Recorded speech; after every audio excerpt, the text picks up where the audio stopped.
नमस्कार. आज आपण एका खरंच मोठ्या आंतरराष्ट्रीय बातमीचा सखोल विचार करणार आहोत. हो, बातमी खरंच मोठी आहे. चीनमधल्या एका कोर्टाने काय केलंय की म्यानमार आधारित एका कुटुंबातल्या म्हणजे एका माफिया कुटुंबातल्या तब्बल 11 सदस्यांना थेट मृत्यूदंडाची शिक्षा सुनावली आहे. 11 जणांना? बापले. हो, ही काही म्हणजे साधीसुधी घटना नाहीये. आपल्याकडे या प्रकरणाची सविस्तर माहिती देणारे काही लेख आणि रिपोर्ट्स आहेत ज्याचा आपण आज उहापोह करणार आहोत. नक्कीच.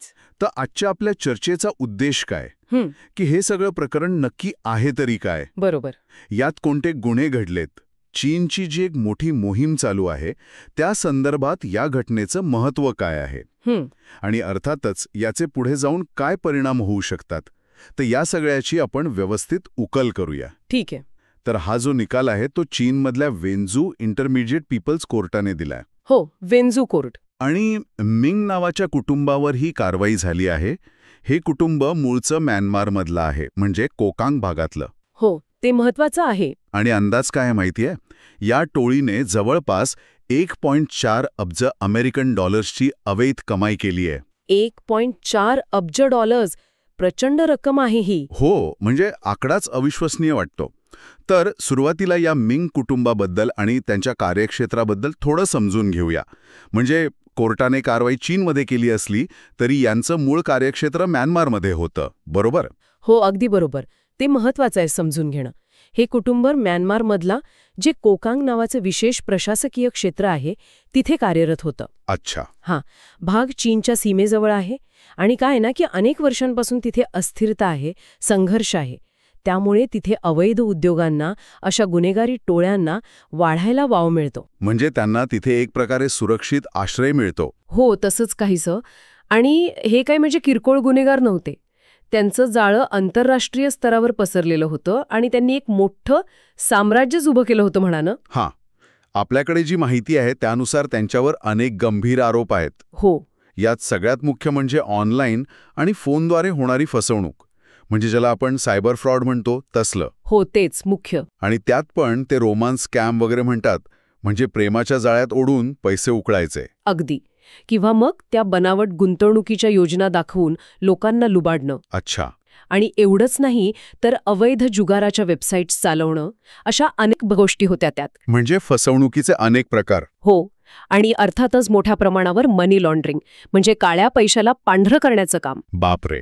हे सगळं ऐकल्यावर एक अत्यंत संघटित आणि मोठ्या प्रमाणावर चालणारं रॅकेट समोर येते. तुम्ही मांडलेला मुद्दा महत्वाचा आहे, कारण या फसवणुकीच्या पलीकडे जाऊन एक अत्यंत क्रूर बाजू आहे या प्रकरणात. अच्छा. आपल्या स्रोतांमध्ये मानवी तस्करी आणि जबरदस्तीने काम करून घेण्याचा स्पष्ट उल्लेख आहे. ओहो. या टोळीने काय केलं, हजारो लोकांना, विशेषतः चीनच्या नागरिकांना नोकरीचं आमिष दाखवलं किंवा काहींचं तर अपहरण केलं आणि त्यांना म्यानमारमधील त्यांच्या अड्ड्यांवर आणलं. आणि तिथे काय करायचे? तिथे त्यांना याच फसवणुकीच्या कामाला लावलं जायचं. म्हणजे लोकांना फसवलं पण जायचं आणि त्यांच्याकडूनच इतरांना फसवण्याचं काम जबरदस्तीने करून घेतलं जायचं. काय भयानक आहे हे. अगदी तसंच. आणि तिथली परिस्थिती अत्यंत भीषण होती असं समजतंय. म्हणजे या लोकांना अमानुष वागणूक मिळायची. जर कोणी काम करायला नाही म्हटलं किंवा पळून जायचा प्रयत्न केला तर त्यांना मारहाण केली जायची, डांबून ठेवलं जायचं. अरे देवा. आणि सर्वात धक्कादायक गोष्ट म्हणजे कोर्टाच्या नोंदीनुसार या टोळीच्या अत्याचारांमुळे आणि त्यांनी निर्माण केलेल्या धोकादायक परिस्थितीमुळे कमीत कमी 10 कामगारांचा मृत्यू झाला आहे. 10 लोकांचा मृत्यू? हो.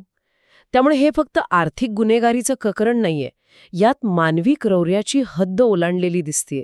10 मृत्यू? हे आकडे ऐकून खरंच अंगावर काटा येतोय. आणि दुसरीकडे तुम्ही म्हणताय 1.4 अब्ज डॉलर्सची अवैध कमाई. हो. यावरून या धंद्याचं स्वरूप आणि त्यातून मिळणारा नफा किती प्रचंड होता याची कल्पना येते. हे फक्त फसवणुकीचे अड्डे नव्हते, तर अक्षरशः मानवी शोषणावर चालणारे कारखाने होते. हो. आणि म्हणूनच चीन सरकारने या प्रकरणाला इतकं गांभीर्याने घेतलं आहे. बरोबर. त्यांच्या नागरिकांचं एवढ्या मोठ्या प्रमाणावर अपहरण आणि शोषण होत होतं आणि अब्जावधी डॉलर्सची फसवणूक होत होती. त्यामुळे चीनवर कारवाई करण्यासाठी प्रचंड दबाव होता. आता आपण शिक्षांबद्दल बोलूया. कोर्टाने ज्या शिक्षा दिल्यात त्या खूपच कठोर आहेत. हो, खूपच कठोर. 11 जणांना तर थेट मृत्यूदंड सुनावलाय, म्हणजे तात्काळ फाशी. हो. यात कुटुंबातले जे प्रमुख सदस्य आहेत, म्हणजे मिंग वोपिंग, मिंग झेनझेन आणि झो वेईचांग. हां. ज्यांना या सगळ्या रॅकेटचे सूत्रधार मानलं जातंय त्यांचा यात समावेश आहे. अच्छा, म्हणजे म्होरक्यांना थेट फाशी. बरोबर.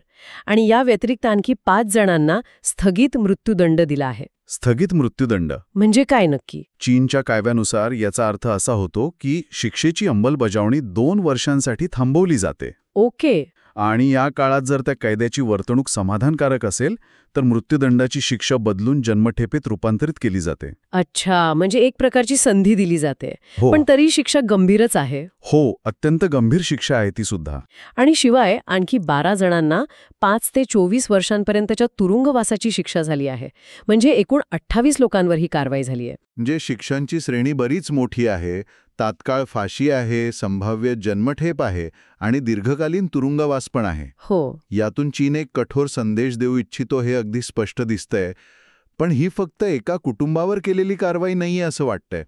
म्हणजे आपल्या स्रोतांमधून असं दिसतंय की ही एका मोठ्या मोहिमेचा भाग आहे. हो, तुम्ही बरोबर पकडले. हे एक वेगळं प्रकरण म्हणून नाही पाहता येणार. हां. चीनने गेल्या काही वर्षांपासून, विशेषतः कोविडनंतर, काय केलंय की सीमापार चालणाऱ्या या सायबर फसवणुकीच्या रॅकेट्स विरोधात एक मोठी मोहीमच उघडली आहे. अच्छा. कारण म्यानमार, लाओस, कंबोडिया, थायलंड यांसारख्या आग्नेय आशियाई देशांमध्ये असे अनेक अड्डे तयार झाले होते. हो, ऐकले याबद्दल. आणि तिथून प्रामुख्याने चीनच्याच नागरिकांना टार्गेट केलं जात होतं. त्यामुळे मिंग कुटुंबावरील कारवाई ही याच मोठ्या ऑपरेशन क्लीनअपचा एक महत्त्वाचा भाग आहे. याच संदर्भात मला आठवतंय 2025च्या सुरुवातीला चीन आणि म्यानमारने मिळून एक मोठी संयुक्त कारवाई केली होती. हो, झाली होती. हो, ज्यात 7,000हून अधिक लोकांना या फसवणूक केंद्रांमधून सोडवण्यात आलं होतं असा उल्लेख पण आहे आपल्या स्रोतांमध्ये. अगदी. तर हे मिंग कुटुंबाचं प्रकरण त्याच दिशेने टाकलेलं पुढचं पाऊल दिसतंय. निश्चितच. आणि या कारवाईतून चीन फक्त गुन्हेगारीवर आळा घालतोय असं नाहीये. मग अजून काय आहे? तर म्यानमारसारख्या शेजारी राष्ट्रांवरचा आपला प्रभाव आणि दबावही दाखवून देत आहे. अच्छा, म्हणजे भूराजकीय पैलू पण आहे याला. हो, नक्कीच. कारण इतक्या मोठ्या आणि प्रभावशाली कुटुंबावर, जे म्यानमारच्या एका विशिष्ट स्वायत्त प्रदेशात कार्यरत होतं, त्यांच्यावर चीनमध्ये खटला चालवून शिक्षा देणं हा एक प्रकारे संदेश आहे. काय संदेश? की आम्ही तुमच्या सीमेपलीकडे जाऊनही आमच्या नागरिकांच्या हिताचं रक्षण करू शकतो, असा स्पष्ट संदेश आहे हा. बरोबर. यामुळे म्यानमारमधलं सरकार आणि तिथलं स्थानिक प्रशासन त्यांच्यावरही अशा गटांवर कारवाई करण्यासाठी आता मोठा दबाव आला आहे. पण या दबावामुळे चीन आणि म्यानमार यांच्यातले संबंध कसे राहतील? म्हणजे सहकार्य वाढेल की तणाव निर्माण होईल? हे थोडं गुंतागुंतीचं चित्र आहे. वरकरणी बघितलं तर दोन्ही देश गुन्हेगारी विरोधात सहकार्य करत आहेत असं दिसतंय. हो. पण पडद्यामागे चीनचा वाढता प्रभाव आणि हस्तक्षेप म्यानमारमधल्या काही गटांना कदाचित रुचणार नाही. हां. आणि म्यानमार सध्या स्वतःच्या अंतर्गत राजकीय अस्थिरतेतून पण जातोय. हो, ती एक मोठी समस्या आहे तिथे. त्यामुळे अशा परिस्थितीत चीनचा दबाव एका बाजूला गुन्हेगारी कमी करायला मदत करेल, पण दुसऱ्या बाजूला तो म्यानमारच्या सार्वभौमत्वावर प्रश्नचिन्ह निर्माण करू शकतो. त्यामुळे भविष्यात आपल्याला सहकार्य आणि तणाव या दोन्ही गोष्टी दिसू शकतात. अच्छा. आणखी एक महत्त्वाचा मुद्दा आहे ज्याचा उल्लेख आपल्या स्रोतांमध्ये पण आहे, तो म्हणजे कायदेशीर प्रक्रिया आणि मानवाधिकारांचा. हो, तो नेहमीच चर्चेत असतो चीनच्या बाबतीत. चीनमध्ये गंभीर गुन्ह्यांसाठी मृत्यूदंडाची शिक्षा अजूनही प्रचलित आहे आणि अनेक आंतरराष्ट्रीय मानवाधिकार गट चीनमधल्या न्यायव्यवस्थेच्या पारदर्शकतेवर प्रश्न विचारतात. बरोबर. विशेषतः अशा हाय प्रोफाईल आणि आंतरराष्ट्रीय संबंध असलेल्या खटल्यांमध्ये आरोपींना पुरेशी कायदेशीर मदत मिळते का यावर नेहमीच प्रश्नचिन्ह असतं. तो मुद्दा दुर्लक्षून चालणार नाही हे खरंय. चीनची न्यायव्यवस्था आणि पाश्चिमात्य देशांमधल्या कायदेशीर प्रक्रिया यात मूलभूत फरक आहेत. हो. चीन सरकार गुन्हेगारी विरोधात, विशेषतः ज्यामुळे सामाजिक स्थैर्याला धोका पोचतो अशा गुन्हेगारी विरोधात अत्यंत कठोर भूमिका घेतं आणि ते मृत्यूदंडाला एक आवश्यक उपाय मानतात. ती स्थगित मृत्यूदंडाची संकल्पना पण त्यांची स्वतःचीच आहे. या प्रकरणात गुन्हेगारीचं स्वरूप नक्कीच अत्यंत गंभीर आहे यात शंका नाही. हो, ते तर आहेच. पण तरीही बाहेरचे निरीक्षक नेहमीच या प्रक्रियेत योग्य कायदेशीर प्रक्रिया, म्हणजे ज्याला ड्यू प्रोसेस म्हणतात, ती पाळली गेली का? बरोबर. ला किती पारदर्शकपणे चालवला गेला यावर लक्ष ठेवून असतात. आपल्या स्रोतांमध्येही ह्या चिंता व्यक्त करण्यात आल्या आहेत.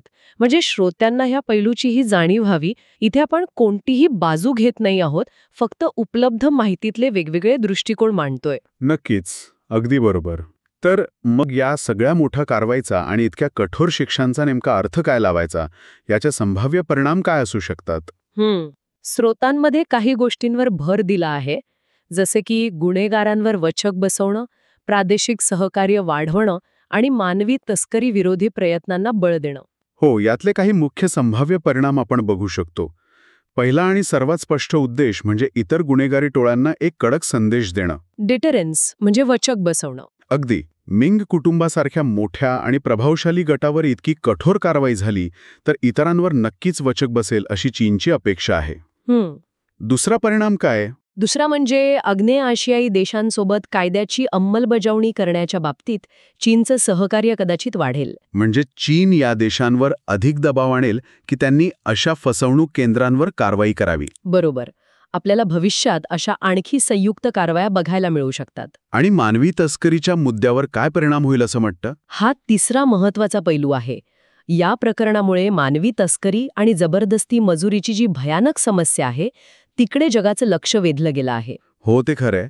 हजारो पीडितांची सुटका करणं हे एक महत्वाचं पाऊल आहे, यात शंका नाही. पण त्यांचं पुनर्वसन करणं, त्यांना पुन्हा तस्करीच्या जाळ्यात अडकण्यापासून वाचवणं, हो, हे खूप मोठं आव्हान आहे. आणि या समस्येच्या मुळाशी जाऊन ती थांबवणं, हे खरंच खूप मोठं आव्हान आहे. या कारवाईमुळे कदाचित या पीडितांच्या प्रश्नावर अधिक गांभीर्याने विचार केला जाईल अशी आशा आहे. आणि त्याचबरोबर या अवैध उद्योगांमधून जो प्रचंड पैसा निर्माण होतो, तो पैसा कुठून येतो आणि कुठे जातो याचा माग काढणं आणि तो प्रवाह थांबवणं हे सुद्धा तितकंच महत्वाचं आहे. खरंच, ही एक अत्यंत गुंतागुंतीची परिस्थिती आहे. यात आंतरराष्ट्रीय गुन्हेगारी आहे, मोठे आर्थिक व्यवहार आहेत, भूराजकीय दबाव आहे, कायदेशीर आणि मानवाधिकारांचे प्रश्न आहेत. आणि सर्वात महत्वाचं म्हणजे हजारो लोकांच्या आयुष्याशी जोडलेलं दुःख आणि शोषण आहे. या सगळ्या गोष्टी एकमेकांत गुंतलेल्या आहेत. आउट्रो. तर आज आपण पाहिलं की चीनने म्यानमार आधारित मिंग कुटुंबातील सदस्यांना मृत्यूदंडासारखी कठोर शिक्षा देऊन सीमापार गुन्हेगारी, विशेषतः ऑनलाईन फसवणूक आणि मानवी तस्करी या विरोधात किती गंभीर भूमिका घेतली आहे. हो, भूमिका खरंच गंभीर आहे. अब्जावधी डॉलर्सचा गैरव्यवहार आणि हजारो लोकांचं शोषण यात गुंतलेलं होतं. ही कारवाई चीनच्या एका मोठ्या मोहिमेचा भाग आहे, ज्याचे परिणाम केवळ चीनपुरते मर्यादित नसून संपूर्ण आग्नेय आशियावर होऊ शकतात. इथे एक विचार करण्यासारखा मुद्दा मात्र मागे राहतो, असं मला वाटतं. कोणता? या कारवाईचा केंद्रबिंदू गुन्हेगारी टोळ्या आणि त्यांचे म्होरके आहेत, हे अगदी स्पष्ट आहे. पण त्या हजारो लोकांचं काय, ज्यांना फसवून किंवा जबरदस्तीने या फसवणूक केंद्रांमध्ये काम करायला लावण्यात आलं होतं? हो, त्या पीडितांचं काय? त्यांची सुटका झाली म्हणजे त्यांच्या सगळ्या समस्या संपल्या का? नाही, खरं तर नाही. की त्यांना त्यांच्या देशात परत पाठवणं, त्यांचं पुनर्वसन करणं, त्यांना समाजात पुन्हा स्थान मिळवून देणं आणि सर्वात महत्त्वाचं म्हणजे ते पुन्हा अशा तस्करीच्या किंवा शोषणाच्या जाळ्यात अडकणार नाहीत याची खात्री करणं. ही एक नवीन आणि कदाचित अधिक मोठी आव्हानं आहेत त्यांच्यासमोर. या पीडितांचा भविष्याचा विचार करणंही तितकंच गरजेचं आहे, नाही का? अगदी बरोबर. हा विचार करण्यासारखा मुद्दा आहे नक्कीच.